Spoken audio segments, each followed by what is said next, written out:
Hello students, welcome back to my channel Shubham lecturer. जितने भी student 24 फरवरी को 12th इंग्लिश का पेपर देने वाले हैं वो आज के इस वीडियो को शुरू से लेकर लास्ट तक देखेंगे, क्योंकि इस वीडियो में मैं आपके लिए लेकर आया हूं 12th इंग्लिश का एक वायरल पेपर। देखिए, ऐसे ही 24 फरवरी को आपका इंग्लिश का पेपर आएगा, यानी कि जिस प्रकार से क्वेश्चन इसमें है ऐसे ही सेम पैटर्न पर आपका पूरा क्वेश्चन पेपर होगा। बहुत सारे स्टूडेंट कह रहे थे सर कौन कौन सा सेंट्रल आइडिया याद करें, कौन कौन सा आर्टिकल याद करें, ये सब मैं इस वीडियो में बताऊंगा। और जो पेपर मैं लेकर आया हूं ये पेपर आपके बोर्ड एग्जाम की दृष्टि से सबसे ज्यादा इंपॉर्टेंट है। तो अगर आप भी 24 फरवरी को इंग्लिश का पेपर देने जा रहे हैं तो भैया इस पेपर को सॉल्व करके जाइएगा, ठीक है। तो आज के इस वीडियो को शुरू से लेकर लास्ट तक देखिएगा। इस वीडियो को लाइक कर दीजिएगा, चैनल पर नए चैनल को सब्सक्राइब कर लीजिएगा, क्योंकि अब की बार हमें इंग्लिश में 100 में 95 प्लस पार करना है। तो उन सभी पेपर, उन सभी क्वेश्चंस को सॉल्व करना होगा जो हमारे बोर्ड एग्जाम के लिए इंपॉर्टेंट है। तो जो पेपर मैं इस वीडियो में लेकर आया हूं ये पेपर है क्लास 12 इंग्लिश का, ठीक है। इसका कोड है 316 REE।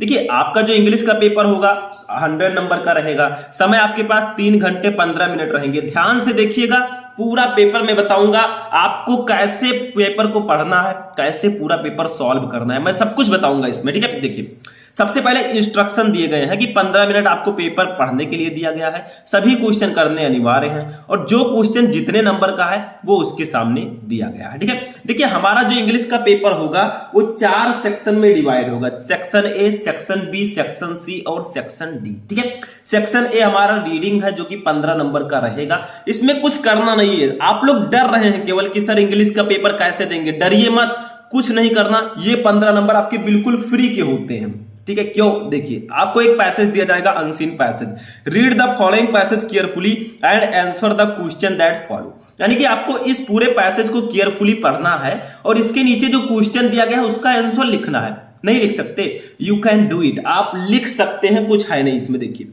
जैसे ये है life is not a bed of roses but A bed of thorns, ठीक है। पूरा पढ़ लीजिएगा, ठीक है। उसके बाद देखिए नीचे आपको क्वेश्चन दिए जाएंगे। एक क्वेश्चन के लिए 3 नंबर मिलेगा। देखिए, ए है हाउ इज मैन्स लाइफ, यानी कि मनुष्य का जीवन कैसा है, तो लिख दीजिए the man's life is full of danger and difficulties. यानी कि मनुष्य का जो जीवन है वो कठिनाइयों और डेंजर, खतरों से भरा हुआ है, ठीक है। बस हो गया, कुछ करना नहीं है इसमें, मंत्र नहीं पढ़ना आपको, ठीक है। नेक्स्ट देखिए question, what should be do succeed in life. भैया हमें अपने जीवन में सक्सेस होना है तो क्या करना होगा, तो हमें सिंपल सा है, हमें रिस्क लेना होगा, ठीक है। रिस्क लेना होगा तो लिख सकते हैं आप to succeed in life we should take risk and sacrifice comfort. मतलब हमें अगर जीवन में सफल होना है तो हमें रिस्क लेना होगा।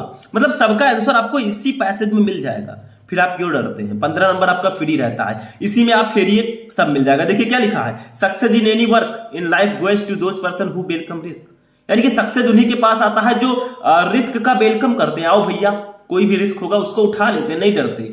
तो रिस्क लेना पड़ेगा अगर जीवन में सफल होना है तो। सी देखिए, हु आर फ्राइटन बाय पेटी डिफिकल्टीज, यानी कि पेटी डिफिकल्टीज से कौन डरते हैं, छोटे मतलब छोटी छोटी कठिनाइयों से। तो लिखा है देखिए, पेटी डिफिकल्टीज फ्राइटन ये weaker heart who is not prepare to take risk. तो आप लिख दीजिए यही, weaker heart who are not prepare to take risk are frighten to petty difficulties. यानी कि कमजोर दिल वाले जो रिस्क उठाने को तैयार नहीं है वो छोटी छोटी कठिनाइयों से डरते हैं, बस हो गया। तो क्यों डरते हैं आप लोग? आप लोग इंग्लिश को बहुत बड़ा मान लेते हैं, अरे भैया इंग्लिश तो बहुत कठिन है। कुछ भी नहीं है इंग्लिश में, बस आप लोग जो मैं बता रहा हूं इस वीडियो को ध्यान से देख लीजिएगा, इंग्लिश में आप 100 में 90% प्लस लेकर आएंगे, ठीक है। चलिए आगे देखते हैं नेक्स्ट क्वेश्चन। अब देखिए इसी में हमारा डी वाला क्वेश्चन है, what do brave heart achieve. तो लिखा है सिंपल सा, अभी मैं दिखा देता हूं आपको, पैसेज में दिखा देता हूं। देखिए यहां पर लिखा हुआ है brave heart achieve fame and honour. बस लिख दीजिए वही वाला, वहां पर आंसर लिख दीजिए। तो चलिए लिखते हैं, सिंपल सा है, ठीक है। तो यहां पर लिख देंगे brave heart achieve fame and honour, यानी कि 15 नंबर का रहेगा तो आपको 5 क्वेश्चन दिए जाएंगे, ठीक है। ऐसे ई वाला देखिए, अब ये वोकैबुलरी आ गया एक एक नंबर का। देखिए, which word in the passage is the opposite of artificial, यानी कि पैसेज में ऐसा कौन सा वर्ड है जो आर्टिफिशियल का अपोजिट है। देखिए, आर्टिफिशियल का मतलब होता है कृत्रिम, तो इसका अपोजिट होगा नेचुरल। तो देखिए पैसेज में दिया होगा नेचुरल, ये देखिए ये आपका नेचुरल दिया है ना, तो क्यों ये नेचुरल दिया गया, बस यही आंसर हो जाएगा। ऐसे बी वाला देखिए हमारा दूसरा, which word in the passage mean fear. Passage में ऐसा कौन सा वर्ड है जिसका मतलब फियर है, फियर का मतलब होता है डर, ठीक है। तो देखिए कौन सा वर्ड है, ये देखिए एफ्रेड, एफ्रेड का मतलब भी डर होता है। तो यही ऐसा वर्ड है जिसका मतलब फेयर है। ठीक है, नेक्स्ट देखिए, right the adjective form of मायरेकल, तो मायरेकल का एडजेक्टिव फॉर्म होगा मायरेकुलस। ठीक है, बस हो गया। तो कुछ करना नहीं है, बस क्वेश्चन का आंसर पैसेज में ही दिया रहेगा, जाइए लिखिए और नंबर लीजिए 15 के 15, कुछ नहीं कटेगा। ऐसे आते हैं सेक्शन बी पर। सेक्शन बी राइटिंग है, 20 नंबर का ये रहेगा। 10 नंबर का आर्टिकल राइटिंग, 10 नंबर का लेटर राइटिंग। सबसे पहले देखिए आर्टिकल राइटिंग। देखिए, right an article on any one of the following topics in about 100 to 150 words. यानी कि इन तीनों टॉपिक में से किसी एक टॉपिक पर आपको आर्टिकल लिखना है अपने शब्दों में 100 से 150 वर्ड में। नहीं लिख सकते, लिख लेंगे, क्यों नहीं लिख सकते? देखिए, जैसे हम लिख लें इंपॉर्टेंस ऑफ गेम्स, आर्टिकल लिखते समय 2-3 बातों का ध्यान रखना। नंबर 1 चीज, बहुत सारे स्टूडेंट बस रट कर चले जाते हैं भैया कि फेस्टिवल्स ऑफ इंडिया को रट लो, वोमेन एजुकेशन इन इंडिया को रट लो, वोमेन सेफ्टी इन इंडिया। ठीक है, रट लो, बस हो जाएगा। रटने से नहीं होता। मतलब आपको क्या करना है, किसी भी टॉपिक पर आर्टिकल आ जाए, लिखने का तरीका पता होना चाहिए। आप लोग को लिखिए, उसी से रिलेटेड वर्ड लिखेंगे, आपको नंबर दे दिया जाएगा। लेकिन लिखिए कैसे? देखिए, एक ही पैसेज में पूरा आर्टिकल नहीं लिखना, 2-3 छोटे छोटे पैसेजेस में आर्टिकल लिखा जाता है, तब वो सही माना जाएगा। ठीक है, और लिखने को कोई जरूरी नहीं है कि आप किताबी भाषा ही लिखें, अपने मन से भी लिख सकते हैं अगर आपकी ग्रामर अच्छी है तो। ठीक है, तो ये 10 नंबर आपका फिक्स रहता है। इसमें कौन कौन से इंपॉर्टेंट आर्टिकल है मैंने बताया था, फेस्टिवल्स ऑफ इंडिया, और उसके बाद में आपका है वोमेन्स सेफ्टी इन इंडिया। ठीक है, और है the state of education today, और भी एक आध आर्टिकल है जो ज्यादा इंपॉर्टेंट है, तो इन सबको पढ़कर जाइएगा। तीसरा देखिए लेटर राइटिंग। लेटर राइटिंग में भी कुछ नहीं होता, ये भी 10 नंबर फिक्स होते हैं। देखिए, write a letter to the editor of national daily conveying your concern on growing prices of diesel and petrol, या फिर आपको ये पता है तो कीजिए, नहीं तो और लगा है, write a letter to the principal of your college requesting him to arrange a football match. मतलब दोनों में से किसी एक टॉपिक पर आपको लेटर लिखना होता है। नहीं लिख सकते, लिख सकते हैं, बस ये समझिए कि लिखने का सही तरीका क्या है। देखिए, जो पेपर मैं अभी आपको बता रहा हूं, इस पूरे पेपर को मैं सॉल्व करवा चुका हूं। जाइए सर्च कीजिए 12th इंग्लिश की कॉपी कैसे लिखें, शुभम लेक्चरर, वो वीडियो देखेंगे, यही पेपर मैंने उसमें पूरा सॉल्व भी करवा दिया है। नहीं पढ़ते, गलती आपकी है। अब क्या करोगे जब एग्जाम आ गया सर पर? अभी भी समय है, एक रात में आप पढ़ सकते हैं पूरा। ठीक है, तो ये लिखने का तरीका आपको लेटर पता होना चाहिए, किसी भी टॉपिक पर लेटर आ जाएगा, लिख देंगे बहुत आसानी से। सेक्शन सी पर आते हैं, ग्रामर। देखिए क्या है, चूज द करेक्ट ऑप्शन। ठीक है, बहुत इंपॉर्टेंट है, choose the correct option to answer of the following question. मतलब आपको करेक्ट ऑप्शन चूज करना है। देखिए, जैसे ए है गवर्नमेंट बाय वन पर्सन, एक व्यक्ति द्वारा चलाई जाने वाली सरकार, उसको ऑटोक्रेसी बोलते हैं, अराजकता। बी देखिए, ए फूल्स पैराडाइज। ठीक है, एक काल्पनिक आनंद, जिसको बोलते हैं to live in a state of enjoyment based on false beliefs और होप्स। इसका मीनिंग लिखना है कि ये फूल्स पैराडाइज का मीनिंग क्या होगा, काल्पनिक आनंद। ठीक है, सी देखिए, the synonym of cruel is, cruel का सिनोनिम क्या होगा, तो मर्सीलेस होगा, क्योंकि क्रूल का मतलब होता है निर्दयी, जिसके अंदर दया ना हो, तो मर्सीलेस का मतलब भी होता है निर्दयी। ठीक है, ऐसे डी देखिए, Mohan is more talented than Ram, which word in the sentence is an error. यानी कि इसमें कौन से वर्ड में एरर है, सेंटेंस में कौन सा वर्ड है जिसमें एरर है, तो देखिए मोर नहीं लगेगा, जब टैलर में ईआर ऑलरेडी लग चुका है तो मोर नहीं लगता, चौथा सही है। ठीक है, कॉपी लिखना मैंने बताया था, उसको जाकर देखेंगे, ये सब ऑटोमेटिक आ जाएगा। ई देखिए, the antonym of optimistic is, optimistic का एंटोनिम क्या होगा, पेसिमिस्टिक हो जाएगा, बस हो गया। तो इसमें भी कुछ नहीं करना है, 5 क्वेश्चन रहेंगे, 2-2 नंबर के, 10 नंबर इसके लिए आपको मिलेगा। देखिए ऊपर लिखा है 5 × 2 = 10। ठीक है, 10 नंबर इसके लिए आपको मिलेगा, कुछ है नहीं इसमें, सिंपल से आप लिखिए। ठीक है, तो ये भी हो गया। चलिए नेक्स्ट क्वेश्चन देखते हैं।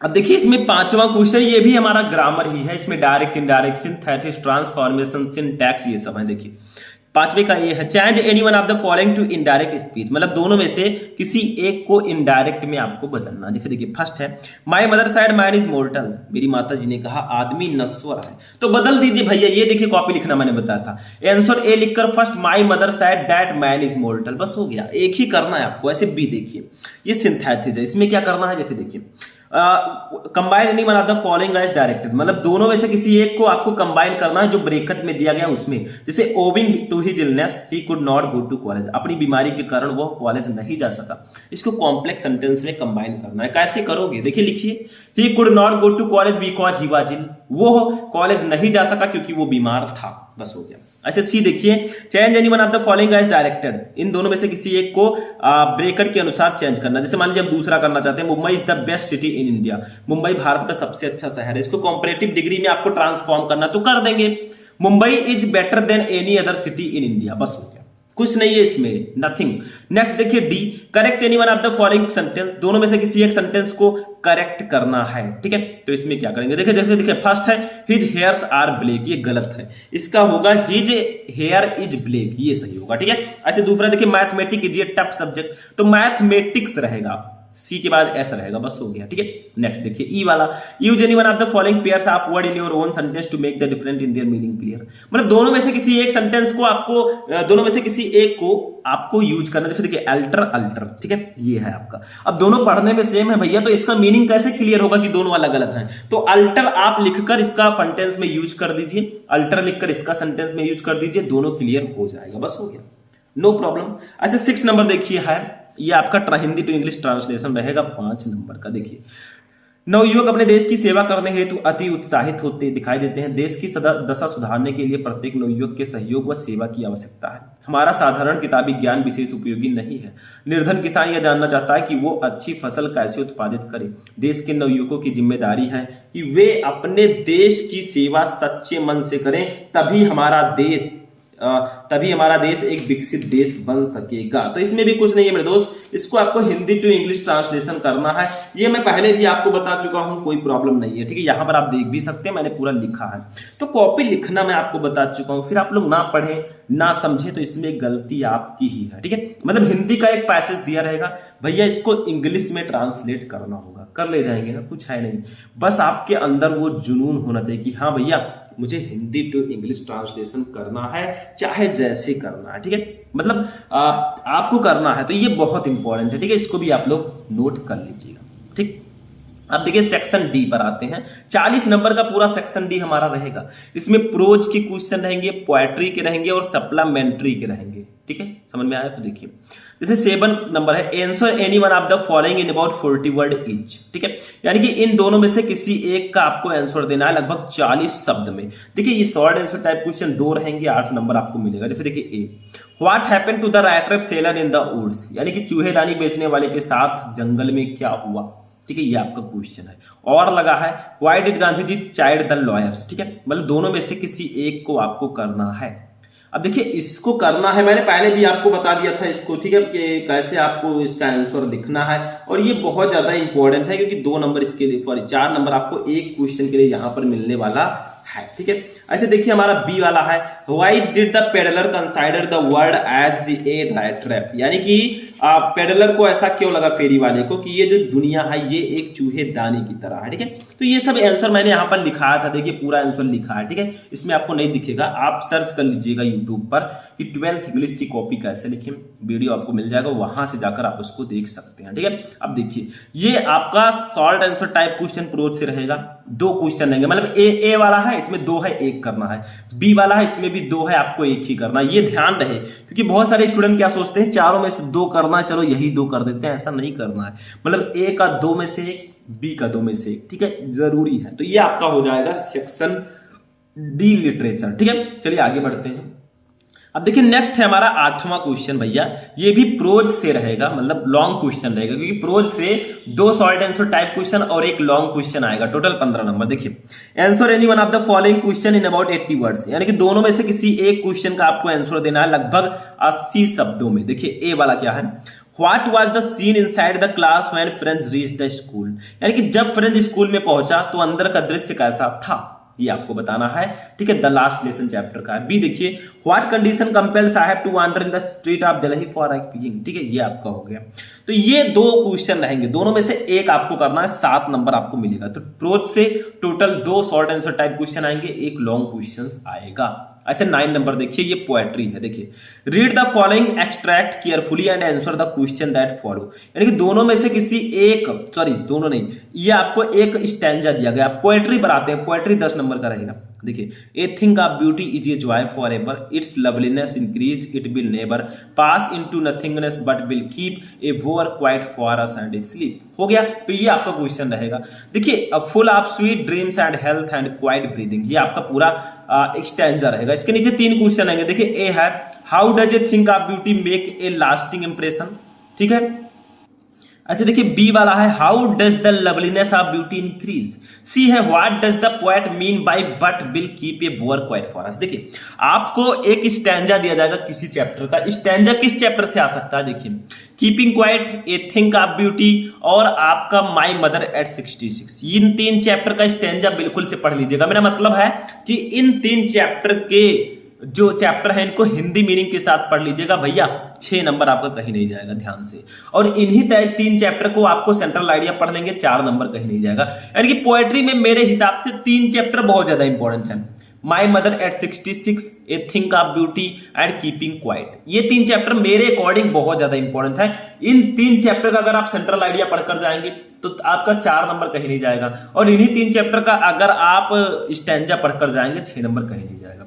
मतलब जो चीजें पढ़ें उसको बिल्कुल अच्छे से पढ़ लें, मतलब मेरे कहने का मतलब है एवरलास्टिंग, एकदम अच्छे से पढ़ें, क्योंकि वो क्वेश्चन अगर आए तो आप चुटकियों में कर सके। ठीक है, तो ये स्टैंजा दिया गया, 3 क्वेश्चन उसी से रिलेटेड रहेंगे। अगर आपको मीनिंग पता होगा, आपने अर्थ पढ़ रखा है, तो इनका क्वेश्चन का आंसर आप बहुत आसानी से दे देंगे। ठीक है, तो ये चीजें ध्यान रखिएगा।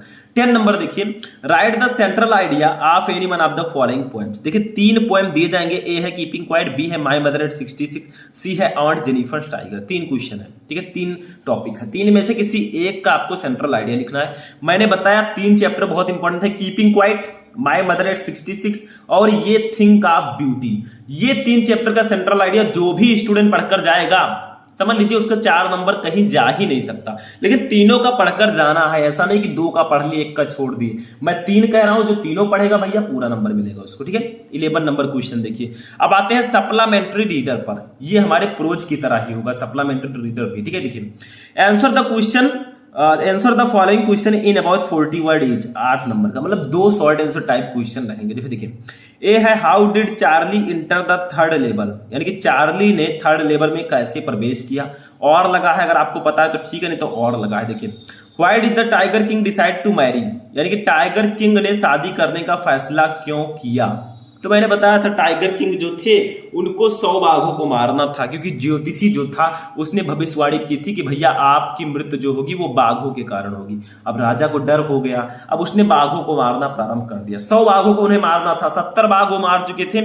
अब उनकी शादी करने की उम्र भी हो चुकी थी, और उन्होंने सोचा कि ऐसी लड़की से शादी की जाए, ऐसे राज्य की लड़की से शादी की जाए जिसके यहाँ बाघों की संख्या बहुत ज्यादा हो, बाघों की पॉपुलेशन उसके यहाँ बहुत ज्यादा हो। ठीक है, बाघ की जनसंख्या। तो वहां पर क्या करेगा, शादी कर लेगा, ससुराल में अपने रहेगा और बाघों का शिकार करेगा, 100 बाघ पूरे हो जाएंगे।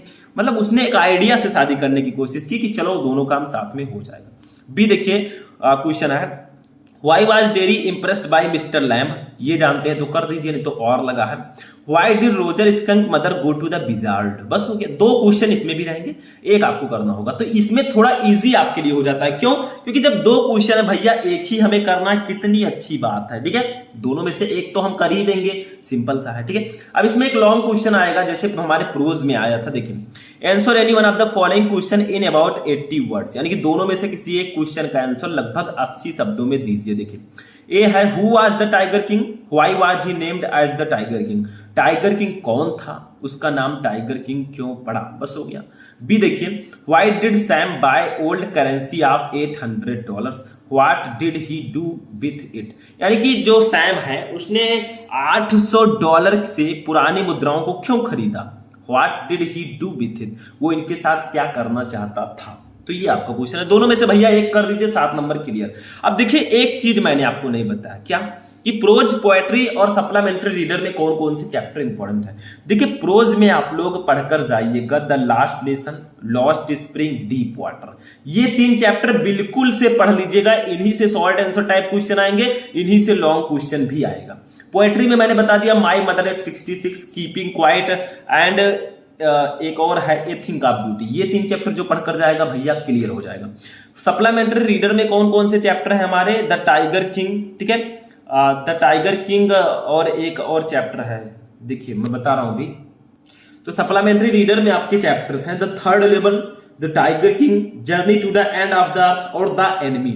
इन चारों चैप्टर के शॉर्ट आंसर, लॉन्ग क्वेश्चन दोनों को पढ़ दीजिए भैया, 15 नंबर इसके भी क्लियर। तो आज के इस वीडियो में मैंने आपको बताया कि 12th इंग्लिश का पेपर कैसा आएगा, आपको कैसे सॉल्व करना है। इसमें टोटल 4 सेक्शन होंगे, section A, section B, section C और सेक्शन डी। सेक्शन ए होगा 15 नंबर का, सेक्शन बी होगा 20 नंबर का, सेक्शन सी होगा 25 नंबर का और सेक्शन डी होगा 40 नंबर का। टोटल जोड़िए कितना हुआ, 100 नंबर का पूरा ये पेपर आपका आने वाला है।